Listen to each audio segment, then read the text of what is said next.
देखिए, मैं दोनों पे बात करूंगा, खान सर पे और मूत्र विसर्जन पे। खान सर का एक वीडियो सोशल मीडिया पे वायरल है। वीडियो में दावा करते हैं कि उत्तर प्रदेश में एसडीएम है ज्योति मौर्य। उसका मामला जैसे ही हाईलाइट होता है तो उनकी कोचिंग सेंटर से 93 महिलाओं के पतियों ने उनकी पढ़ाई को बंद करवा दिया। ये सभी खान सर के बीपीएससी बैच वाले थे। ये बात सोशल मीडिया पे वायरल है। देखिए, एक तो फैमिली मैटर है, कोई व्यक्ति इनको कितना समझाएगा, लेकिन जो हो रहा है गलत हो रहा है। पूरे केस की डिटेलिंग ज्योति मौर्य वाला मेरे पास नहीं है। कोर्ट में कब से केस इनका पेंडिंग है मुझे नहीं पता। इनके पर्सनल लाइफ पे कमेंट करने का कोई हक नहीं होता। इतना मैं जरूर कहूंगा साहब आप सभी से, क्यों आप किसी और के घर की कलेश को अपने घर की कलेश बना रहे हो? ये बात मुझे आप समझा दो। जब कहा जाता है कि एक मछली पूरे तालाब को गंदा करती है तो आप तालाब को सुखा देते हो क्या? उस पर इमारतें बनाना शुरू कर देते हो क्या? नहीं करते ना। पांचों उंगलियां बराबर होती हैं? नहीं होती है ना। क्या हर औरत भी एक जैसी होती है? नहीं होती है। ज्योति मौर्य का मुझे पक्ष नहीं पता, लेकिन जो हो रहा है वो गलत हो रहा है। उनका पर्सनल मैटर है, उनको पर्सनली उसको निपटाने दो।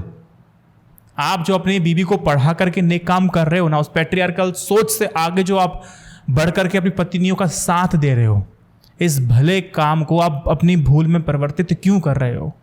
आपको ऐसा नहीं करना चाहिए। ये बहुत गलत है। पूरा मुद्दा नहीं पता, बेटियों को पढ़ाओ, बीवियों को मत पढ़ाओ। एक तो ले दे करके पत्नियों को, लड़कियों को पढ़ाया जा रहा है, समाज आगे बढ़ रहा है, और इक्का दुक्का ऐसे केस आते हैं और एक पैट्रियार्कल जो सोच है उसको और बल मिल जाते हैं कि यार हम तो पहले से सही थे, इनको वापस घर में लाओ, जूती की नोक पे रखो।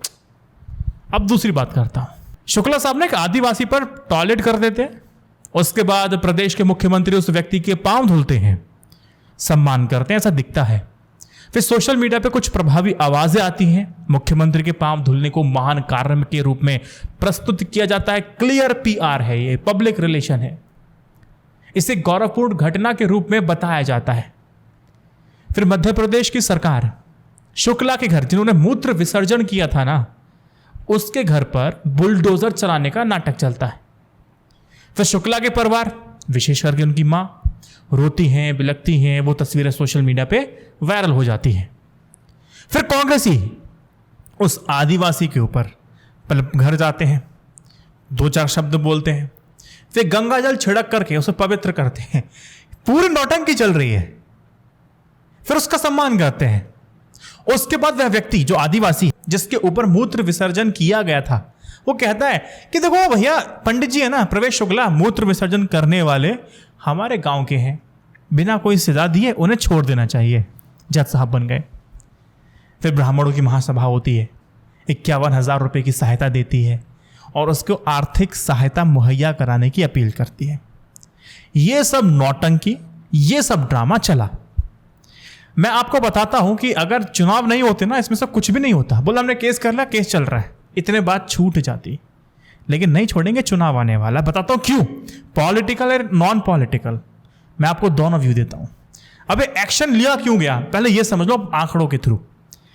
मध्य प्रदेश एक ऐसा स्टेट है जहां देश में आदिवासियों की आबादी सबसे ज्यादा है। 46 मान्यता प्राप्त जनजातियां हैं। विधानसभा चुनाव सिर पर हैं और ऐसे में सत्ता बरकरार रखने की चुनौती से भी जूझ रहे हैं शिवराज सिंह चौहान। पर जैसे ही ये पेशाब कांड शुरू होता है ना, उसके बाद अनुसूचित जनजातियों की जो नाराजगी है उन पर भारी पड़ सकती थी। अब भारी पड़ जाएगी। मामा जी कहते हैं कि केस से तो काम बनेगा नहीं। मोदी जी जो पैर धुए थे ना, वैसा कुछ करना पड़ेगा।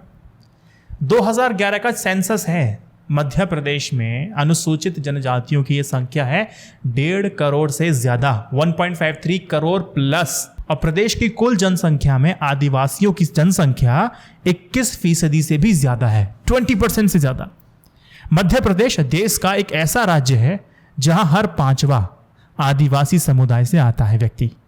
या आदिवासियों में सबसे ज्यादा संख्या भील की है, उसके बाद गोंड की है और फिर कोल की का नंबर आता है। और इसी कोल समुदाय से वही पेशाब कांड वाले आदिवासी जुड़े हुए हैं इस समुदाय से। जहां तक चुनावी गणित की बात है ना दोस्तों, मध्य प्रदेश विधानसभा में 230 सीटें हैं। 47 सीटें आदिवासियों एसटी के लिए है, 35 सीटें अनुसूचित जातियों के लिए है, रिजर्व्ड हैं।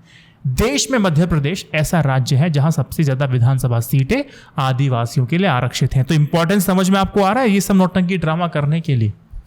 जरूरत थी। वहीं मध्य प्रदेश में कुल 29 लोकसभा सीटें भी हैं, अगले साल चुनाव भी है, जिनमें से 6 सीटें आदिवासियों के लिए है और 4 सीटें अनुसूचित जातियों के लिए आरक्षित है। देश में मध्य प्रदेश एक ऐसा राज्य है जहां सबसे ज्यादा लोकसभा सीटें भी आदिवासियों के लिए रिजर्व की गई हैं। ये तो सिर्फ अनुसूचित जनजाति के लिए आरक्षित सीटों की बात है। इसके अलावा यहाँ की जो विधानसभा है, जो लोकसभा है, बहुत ऐसी सीटें ऐसी हैं जिन पर जीत हार में आदिवासियों का वोट निर्णायक होता है। ऑल इन ऑल ये जो आंकड़े बताने के लिए काफ़ी हैं कि मध्य प्रदेश एक जनजातीय राज्य है। इसी वजह से यहाँ का आदिवासी वोट बैंक किसी भी पार्टी के लिए बहुत महत्वपूर्ण होता है। कांग्रेस को भी नौटंकी करनी पड़ेगी, बीजेपी को भी करनी पड़ेगी, मामा को भी करनी पड़ेगी, चाचा को भी करनी पड़ेगी नौटंकी। मध्य प्रदेश में सत्ता में कौन आएगा, किसके हाथ सत्ता आएगी, ये यहाँ पर आदिवासियों के समर्थन पे टिका रहता है। This is the real fact. और आप सोचे कि नहीं इन पे केस हो जाता, बात चलती, पैर नहीं धोते तो भी क्या था, केस दर्ज हो जाता, कानून के हिसाब से इनको सजा मिलती, नहीं मिलती। आदिवासियों की नाराजगी पड़ सकती थी बहुत ज़्यादा महंगी, ये सब करना पड़ा। विधानसभा चुनाव और आगामी लोकसभा चुनाव के नज़रिए से सीधी की जो घटना है ये बहुत सीधी नहीं है।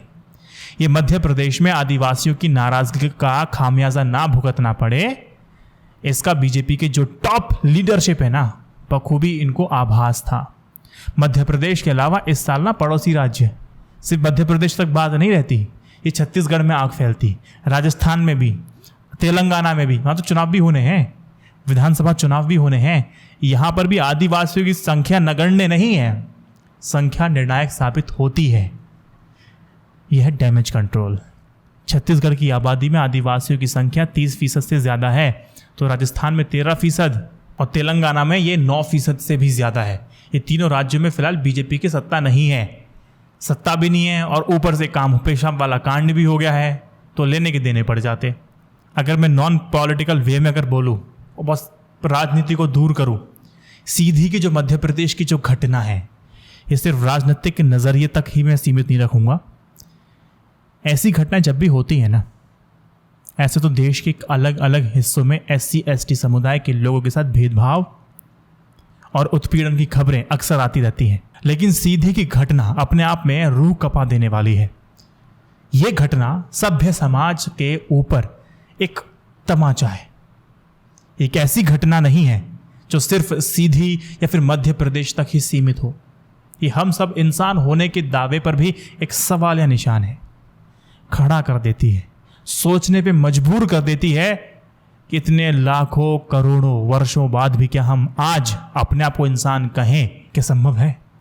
सीधी की घटना जीवन की गरिमा और सम्मान के साथ जीने के मौलिक अधिकार के साथ हर नियम के खिलाफ है, मानवता के खिलाफ है।